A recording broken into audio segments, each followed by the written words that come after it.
नमस्कार दोस्तों, welcome to true trader community.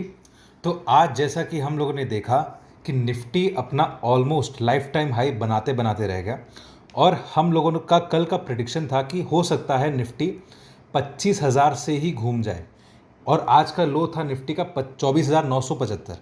तो देखा जाए तो क्योंकि नीचे का जो सपोर्ट है वो 24,935 का था और 25,000 का था, राइट।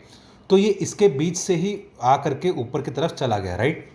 और ऊपर में कहाँ जा करके रुका? ऊपर में रुका वो 25,075। वो अपना पुराना लाइफ टाइम हाई के पास एक बार रेजिस्टेंस ले रहा है।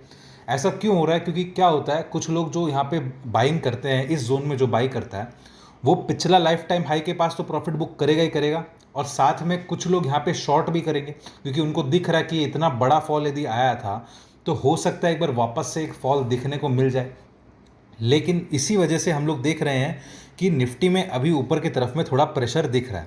अब जैसे ही 25,075 और 25,125 ये दो लेवल क्रॉस करेगा तब निफ्टी में शॉर्ट कवरिंग ट्रिगर होगी और वो हमें 25,200 तक लेके जा सकते हैं। अब हम लोग एक बार एक काम करते हैं, निफ्टी को डिटेल में डिस्कस करते हैं कि कल क्या हो सकता है। ठीक है, ये मैं कल के लेवल से कल यानी कि मतलब आज के लेवल्स में डिस्कस कर रहा था।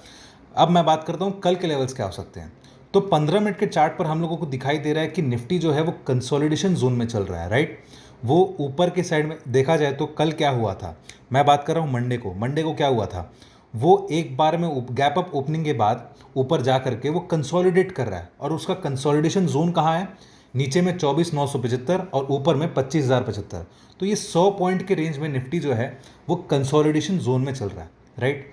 इसका रीज़न ये है कि इंडिया विक्स जो है, इंडिया विक्स लगभग 13.5 के आसपास है, 13.5 के पास है। और यदि इंडिया विक्स ऊपर जाएगा तब जाके निफ्टी में मूवमेंट्स जो है वो बढ़ेंगे। तो अभी देखने को ऐसा लग रहा है कि डेटा पॉजिटिव है या डेटा नेगेटिव है या डेटा कंफ्यूजिंग है।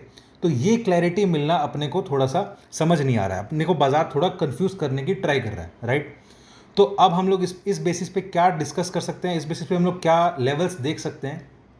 तो फिलहाल के लिए हम लोग, क्योंकि ये मंथली एक्सपायरी है, तो मंथली एक्सपायरी वाले दिन पे अपने को ऊपर के साइड में ब्रेकआउट तब मिलेगा जब 125 के ऊपर निकला।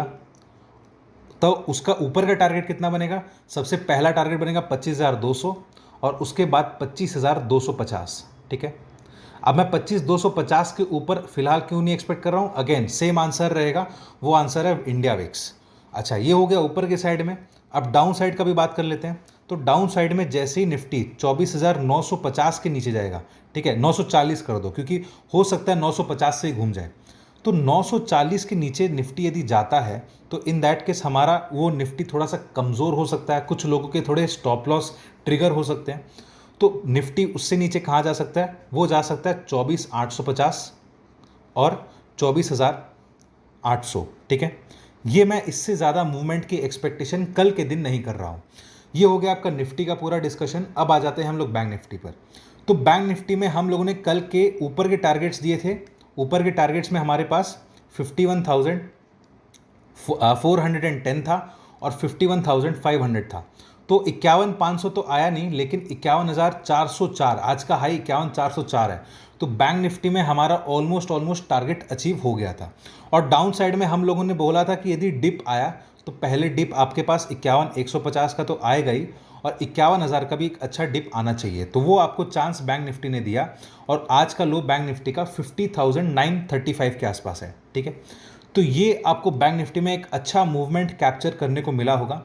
अब बात कर लेते हैं कल के लिए। बैंक निफ्टी में कल के लिए हमारे पास डेटा कैसे बन के आ रहे हैं वो देखते हैं। तो बैंक निफ्टी में भी डेटा जो है वो निफ्टी की तरह ही थोड़ा सा कंफ्यूजिंग बन रहा है, लेकिन बैंक निफ्टी में हो सकता है डेटा थोड़ा सा पॉजिटिव, थोड़ा सा एक नॉच ज़्यादा है।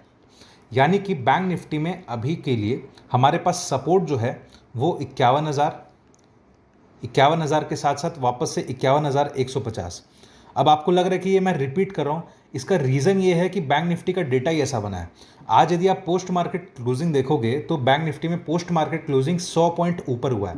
तो इसीलिए मैं कह रहा हूँ कि बैंक निफ्टी में डेटा थोड़ा सा पॉजिटिव है और ये बार बार यदि कंसोलिडेट करके यदि सपोर्ट ले रहा है तो इन दैट केस हो सकता है बैंक निफ्टी ऊपर के जाने को ट्राई करे।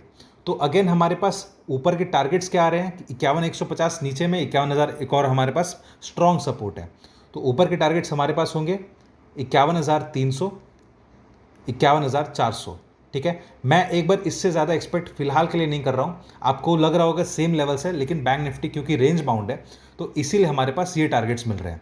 अब यदि इंडिया विक्स बढ़ा और हमारे पास यदि वोलेटिलिटी थोड़ी सी बढ़ी और यदि बैंक निफ्टी ब्रेकआउट दिया, तब वो 51,500 और 51,650 मिलेगा, लेकिन वो डेटा डिपेंडेंट है और वो लाइव मार्केट में डेटा के हिसाब से पता चलता है।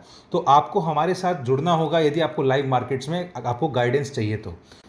और आप हमसे जुड़ सकते हैं, स्क्रीन पर डिस्प्ले किए गए नंबर पे आप हमसे कांटेक्ट कर सकते हैं या फिर डिस्क्रिप्शन में दिए गए नंबर पर कांटेक्ट कर सकते हैं और हमारे साथ लाइव मार्केट में हमसे जुड़ सकते हैं और मार्केट्स को सीख सकते हैं। ठीक है, तो ये हो गया आपका पूरा बैंक निफ्टी और निफ्टी का एनालिसिस। फिलहाल के लिए हमारे पास और कोई न्यूज़ ट्रिगर नहीं है और बैंक निफ्टी और निफ्टी जो है, बाजार जो है, वो भी थोड़ा रोटेशन और टेक्निकल चार्ट्स के हिसाब से ही मूवमेंट दे रहा है। राइट, तो अब हम लोग मिलेंगे अगले वीडियो में, कल मिलेंगे। और तब तक के लिए वीडियो आपको अच्छा लगे तो लाइक करिएगा, चैनल को सब्सक्राइब करिएगा और बेल आइकन को दबाइएगा, जिससे आपको हमारे डेली के नोटिफिकेशंस आते रहें।